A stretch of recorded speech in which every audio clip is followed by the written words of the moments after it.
The morning sun streams through my apartment windows, casting golden rectangles across the fabric swatches spread over my coffee table. I've been up since 5, arranging color palettes for the Henderson Project soft creams against muted blues, textures that invite touch without demanding it. My phone buzzes against the glass tabletop, the screen lighting up with Mom and a photo from 3 Christmases ago. My stomach tightens as I answer. "Hey, Mom." "Tessa, darling." Her voice carries that careful brightness that always makes me brace myself. "How are you, sweetheart?" "Good." I tuck the phone between my ear and shoulder, arranging the swatches in a perfect fan. "Just finalizing some client presentations. Is everything set for Dad's birthday?" "I was thinking of driving down Thursday instead of Friday, if that helps with anything." A pause. Too long. "About the party?" Mom says, her voice shifting to what I recognize as her garden club tone, polite, measured, used when declining unsuitable new members. "We've had to trim the guest list a bit."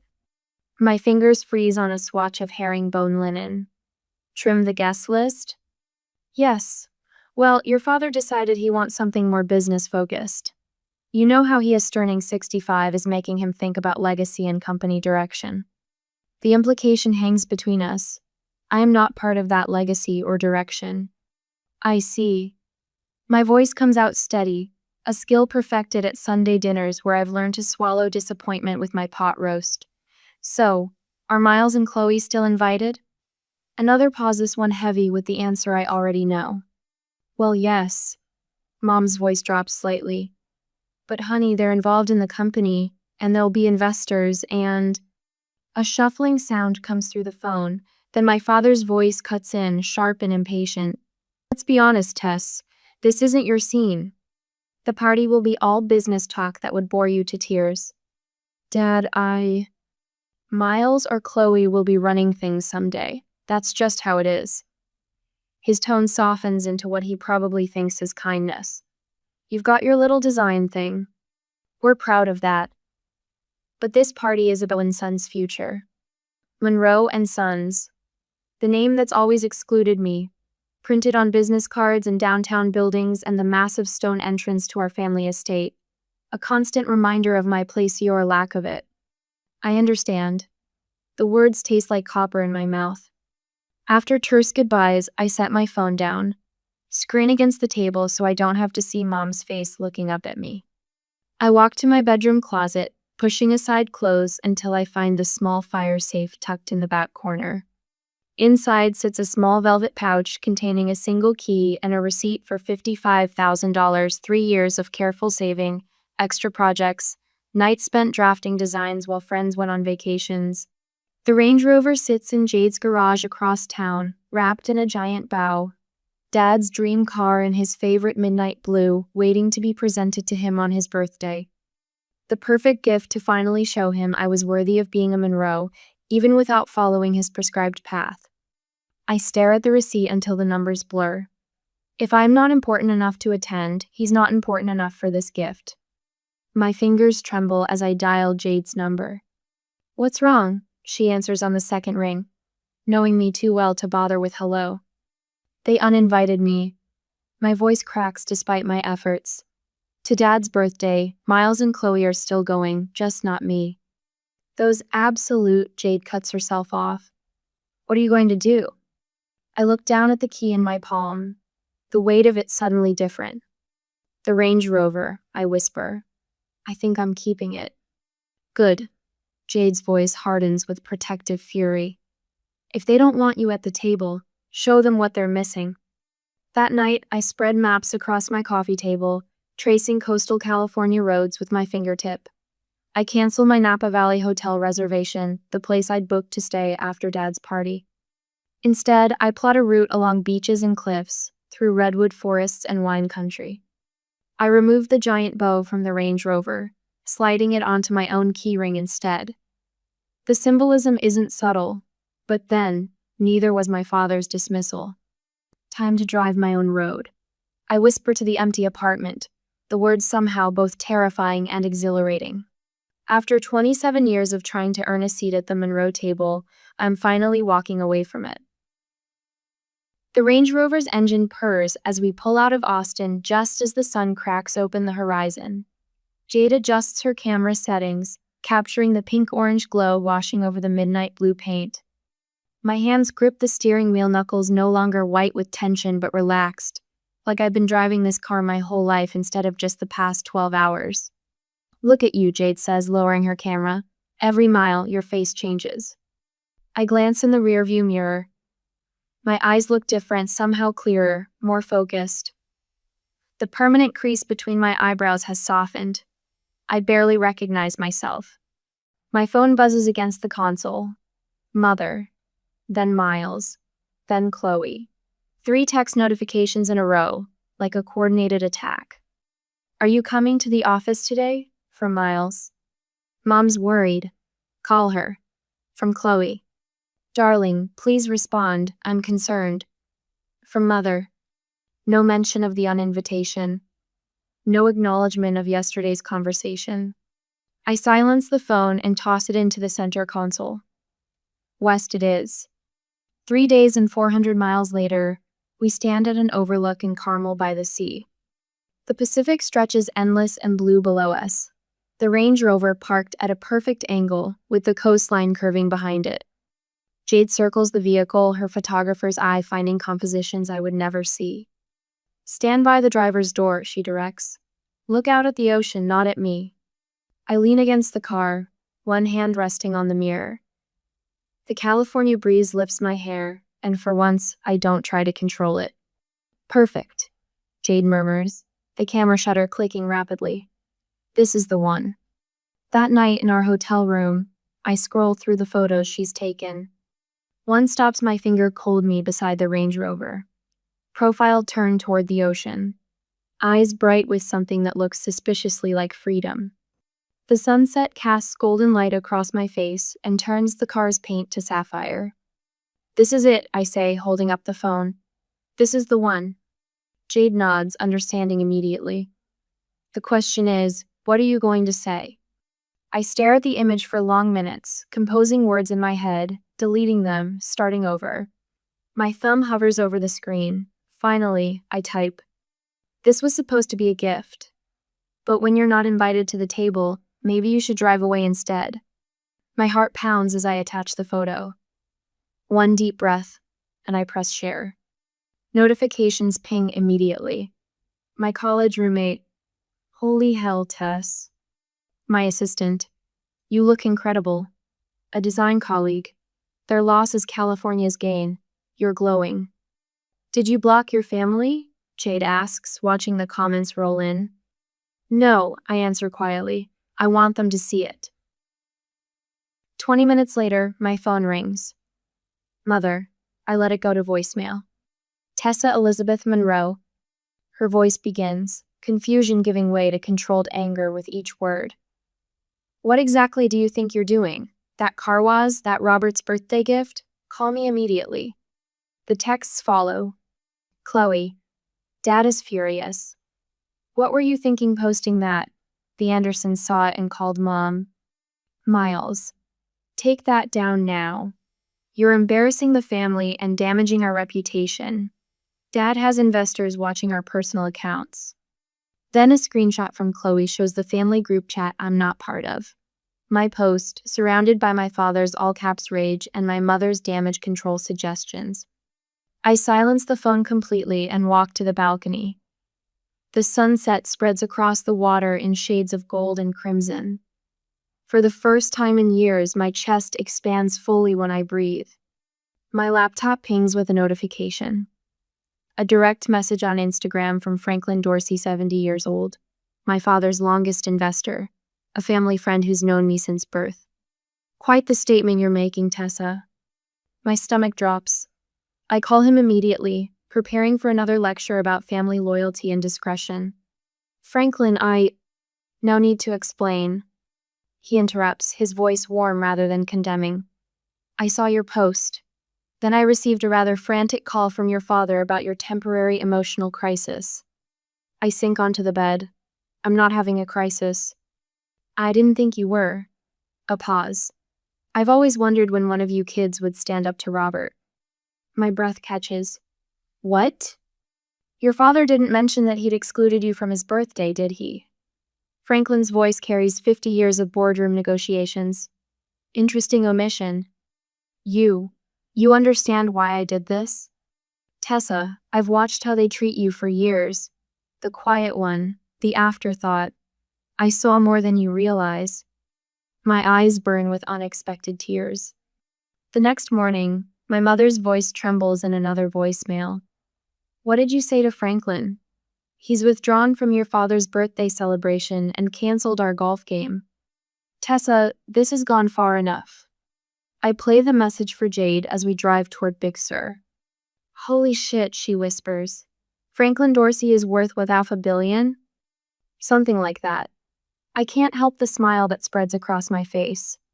My phone pings with a text from Franklin.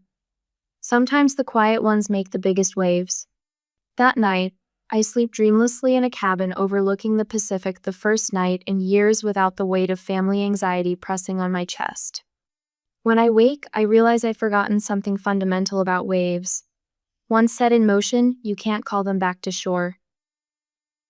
Joshua Tree stretches before us like another planet-twisted trees reaching toward the cloudless sky, massive boulders stacked by some ancient giant's hand. The sun burns hot against my skin as I follow Jade across the lunar landscape, our phones locked securely in the Range Rover's glove compartment.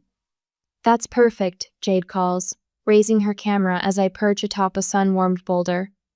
Look toward the horizon, like you're contemplating your next conquest.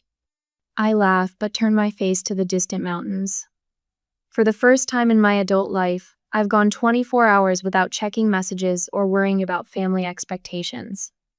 The freedom settles in my bones like a truth I've always known but never acknowledged. Think your family's lost their minds yet? Jade asks, adjusting her lens. Probably. I stretch my arms wide, embracing the vast emptiness. And I honestly don't care. The day passes in a blur of desert trails, strange vegetation, and Jade's running commentary on light conditions. We watch the sunset from Skull Rock, the desert cooling rapidly around us, before heading back to the Range Rover. Only then do I retrieve my phone. Holy. The words die in my throat as notifications flood my screen. 17 missed calls, 32 text messages, 9 voicemails. Jade peers over my shoulder, whistling low. That's what I call family panic. I scroll through the messages, my stomach tightening with each one, but not from guilt, from confirmation. Franklin pulled his investment. My voice sounds distant to my own ears as I read the business news alert. Monroe and Sons forced to shelve Riverside project. Jade starts the engine, the headlights cutting through the gathering darkness. That's the $20 million one, right? I nod, opening my voicemail. Mother's voice fills the car, her careful composure cracking around the edges. Tessa, darling, your father and I would love to have you at the party after all.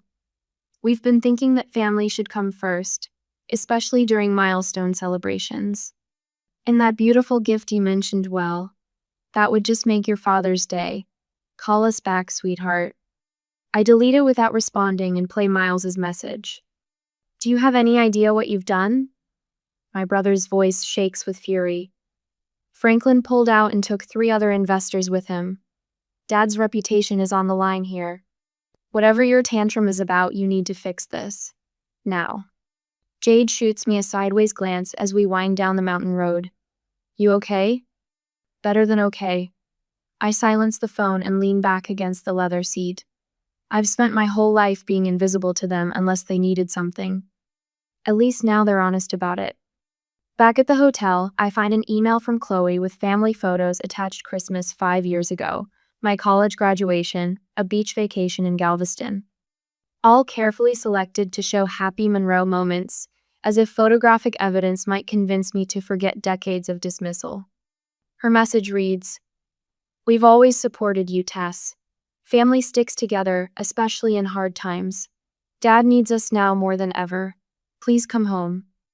I study the photos, seeing what I couldn't before: how I'm always slightly apart from the main group, how Dad's arm never quite reaches around my shoulder, how Miles and Chloe occupy the center space in every frame. After a long shower, I craft a single response to all of them. I've already made other plans, just like you did. Then I post another photo from today, standing between massive boulders, looking not at the camera but toward distant mountains, with a simple caption, "Finding my own path. Day 6. The supportive comments appear almost immediately. Former classmates, clients, people I barely know, telling me how much they admire my journey.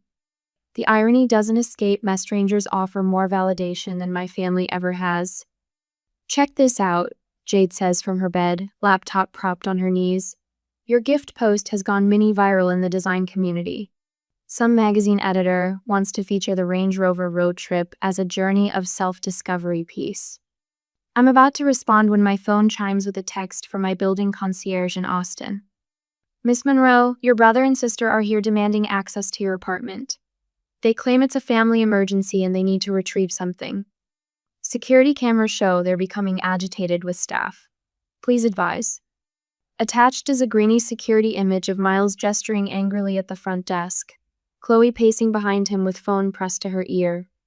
A strange calm washes over me. 6 days ago, I would have panicked, worried about causing a scene, about staff thinking poorly of me, about family disappointment. Now I simply type, "Do not admit them under any circumstances. Please update building security protocols immediately. No family members are to be granted access without my explicit consent." I dictate a follow-up email to the building manager, authorizing a formal security note in my file. Do not admit family without consent. Setting this boundary feels like putting down a heavy suitcase I've been carrying my entire life. You should see this, Jade says, turning her laptop toward me. An article from the Austin Business Chronicle displays my father's tight-lipped expression beneath the headline. Monroe Development faces investor exodus, leadership questioned. I should feel guilty. I don't.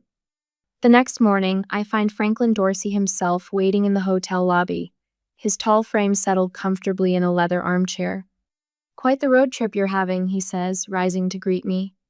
How did you find me? I've been in business 40 years. He smiles, lines crinkling around his eyes. Finding people is the easy part. May I buy you breakfast? Over coffee and eggs, Franklin leans forward, lowering his voice. Pulling my investment wasn't solely because of the birthday incident. Your parents have been ignoring sound advice for years, risky acquisitions, outdated development models, refusing to address environmental concerns. I stir my coffee, watching the cream create patterns against dark liquid. Then why now? Seeing how they treated you, he shakes his head, that sealed the deal. In 40 years of business, I've learned that how people treat their family reveals how they'll treat their partners. If Robert can dismiss his own daughter so easily, what chance do the rest of us have? The validation I never received from my own family sits across from me, offered freely by this near stranger. What happens next? I ask. Franklin shrugs. That depends on your father, and on you. He slides a business card across the table. When you finish this journey of yours, call me. I think we could do some interesting work together. I tuck the card into my wallet, a small passport to possibilities I hadn't imagined a week ago. Thank you, I say, meaning it. Don't thank me yet. Franklin's eyes twinkle with something between amusement and respect. Standing up for yourself is just the beginning. The real work comes after. As he walks away, I realize I'm ready for whatever that work might be. The Range Rover hums beneath me as I cross the state line back into Texas, 10 days of California coastal highways still vivid in my rearview mirror. My hands rest easier on the steering wheel now. The tight grip I left Austin with has softened into something more certain. Almost home, I tell Jade, who's scrolling through her camera roll beside me. Look at these. She turns her display toward me at a stoplight. Side-by-side photos me on day 1 versus yesterday. Same woman, different eyes. I could build an entire exhibition around your transformation. In the first image, my smile looks borrowed, my posture a question mark. The latest shows me leaning against the Range Rover at Big Sur, looking straight into the lens, shoulders back. No apology in my stance. I hardly recognize myself, I admit. That's the point. Jade swipes through more images. The old Tessa would have delivered this car with a bow and begged for scraps of approval. The new one drove it up the Pacific Coast Highway instead. The afternoon sun glints off the dashboard as Austin's skyline materializes in the distance. The Range Rover no longer feels like a gift denied its recipient. It's mine now, earned through years of work and 10 days of courage. My apartment building appears around the corner, familiar yet somehow different. The doorman nods as I pull into my reserved spot. "Welcome back, Miss Monroe. Had some visitors while you were away." My stomach tightens as we ride the elevator to my floor. Outside my door sits an enormous basket wrapped in cellophane, trailing ribbons in the company colors. Nestled among imported chocolates and premium spirits is my father's business card. The handwriting isn't his. "Your father wanted to welcome you home," Jade reads, her voice flat. I unlock my door, leaving the basket in the hallway. My apartment feels smaller somehow, as if I've outgrown it. Sunlight streams across my design table where fabric swatches still wait in perfect fans. My answering machine blinks furiously. I press play, steeling myself. "Tessa, darling." My mother's voice fills the room. "This silent treatment has gone on long enough. Family unity is what matters most, especially now. Your father." I press delete before she can finish. Another message plays. "Miles dropped by yesterday. Fortunately, your doorman wouldn't let him up. Thought you should know. My building manager, not unkind." The third message is Chloe's friend Bethany, her voice overly casual. "Hey Tess, just checking in. Haven't heard from you in forever. Chloe mentioned you might be going through something. Coffee soon." Jade snorts. "A phase. They're telling people you're going through a phase." I delete the remaining messages and stand at my window, watching the city lights flicker on as dusk approaches. My phone lights up with a text from Franklin Dorsea linked to Texas Design Quarterly. The subject line reads, "Road Trip Revelation. Interior designer Tessa Monroe's journey of self-discovery, captured by photographer Jade Chen." "Jade," I whisper, showing her the screen. "What did you do?" She grins.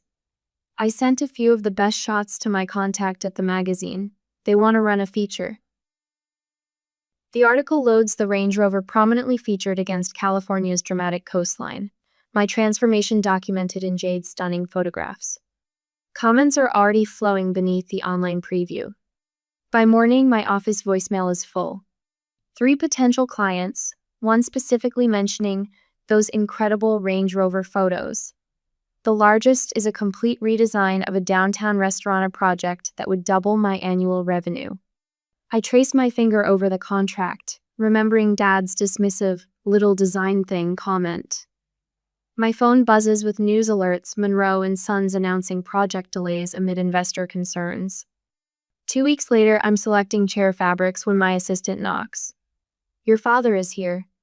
He stands in my reception area, hands in his pockets, looking smaller than I remember. His eyes scan my expanded office, noting the framed magazine feature and the busy design assistants. "Impressive," he says, though his tone stops short of appreciation. "You're doing well for yourself." "I am."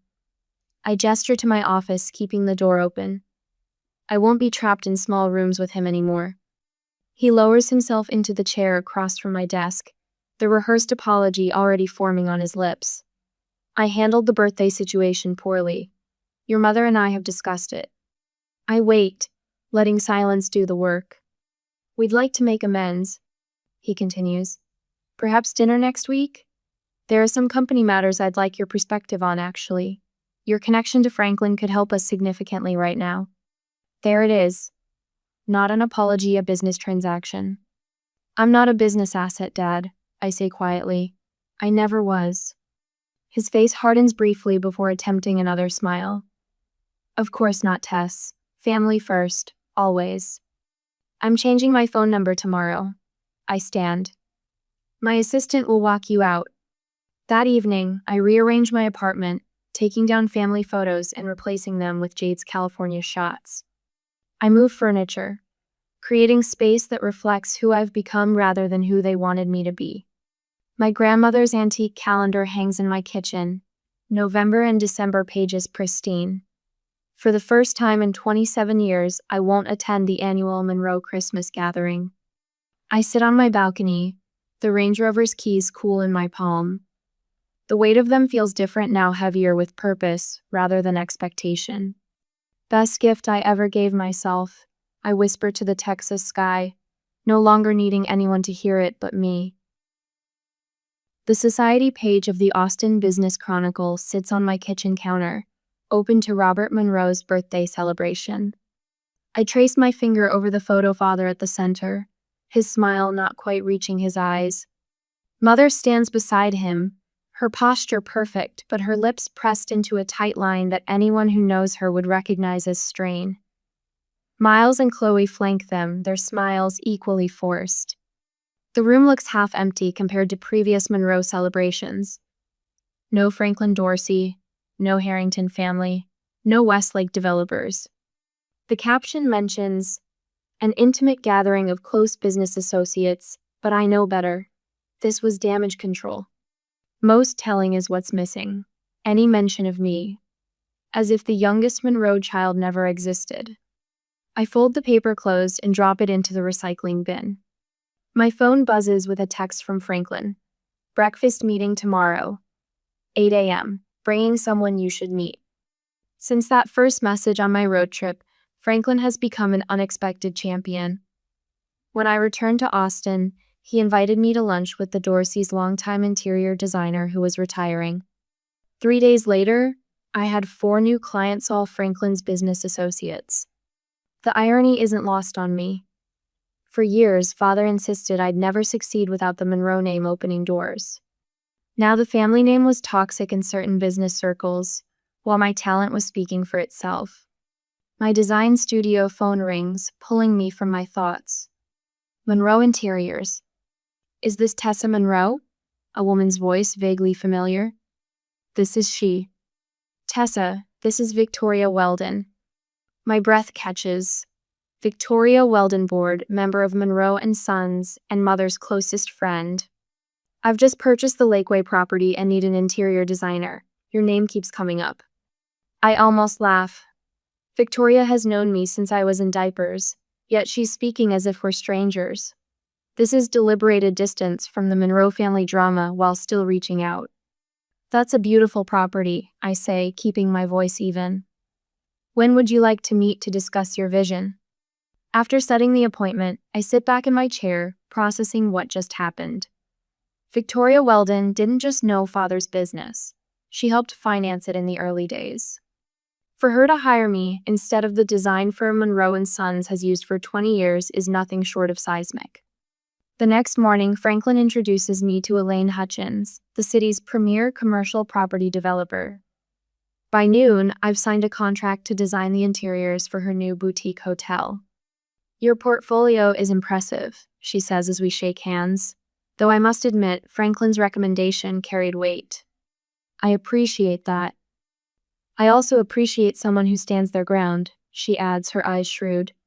Takes courage to walk away from family expectations. Word travels fast in Austin business circles. That evening, I scroll through Instagram, pausing at Chloe's latest post. A throwback family photo with the caption, "Family loyalty above all else, Monroe values." The comments are telling. Aren't there 3 Monroe children? Where's your sister these days? Her design work is amazing. I heard Monroe & Sons lost the Westlake contract. Chloe hasn't responded to any of them. My phone buzzes with a news alert, a business journal profile on Father. I hesitate before opening it, then read. When asked about recent changes in the company's direction, Monroe appeared defensive. We're adapting to market conditions, he stated. When pressed about family involvement, Monroe mentioned that while his son Miles continues in leadership, my daughter, the designer, has pursued other interests. This marks the first public acknowledgement of his youngest daughter, Tessa, whose interior design business has gained significant traction in recent months. I set the phone down. 3 months ago, these words would have mattered desperately. Now they feel like echoes from another life. My therapy session the next morning centers on this exact realization. The validation you sought for years came after you stopped needing it, Dr. Coleman says.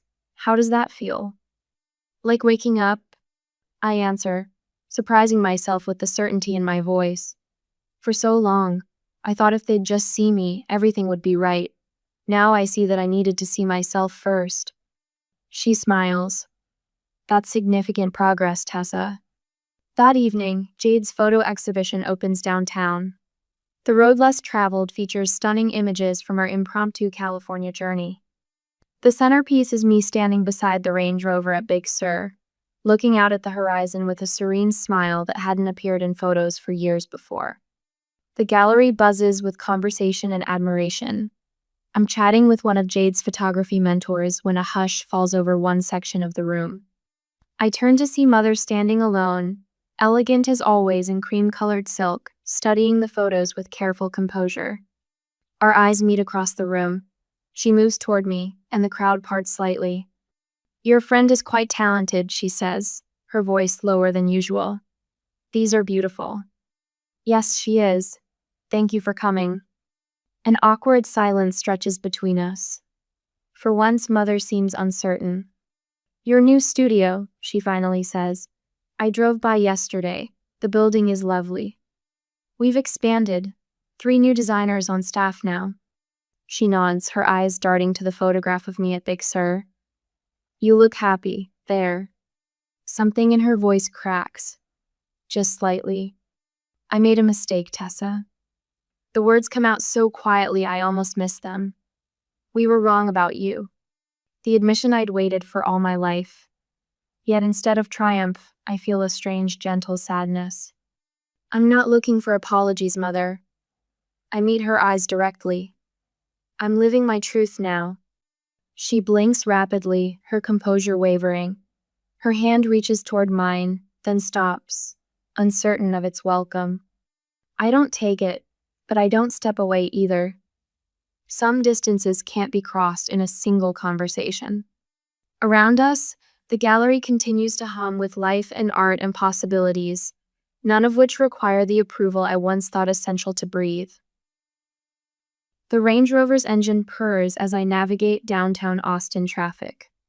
A year has passed since I claimed my father's gift for myself, and the leather seats have molded to my body like they were always meant for me. I park in front of my design studio, Tessa Monroe Design, the gold lettering on frosted glass making me smile. Inside, 4 designers huddle around a table of fabric samples, arguing over complementary textures for the Westlake Hills project. My team, my vision, my success. The client specifically requested warmth, says Danny, my newest hire. These cool tones won't deliver. Then we need to show both options, I say, placing my portfolio on the conference table. Let them see the contrast. The morning flies by in client calls and material selections. At lunch, I flip through the advance copy of Roads Less Traveled, the coffee table book Jade and I collaborated on. Her stunning photographs of our California journey, paired with my reflections on finding your own path. The publisher expects it to sell well, something neither of us anticipated when we left Austin that sunrise morning a year ago. My phone buzzes with Chloe's weekly text.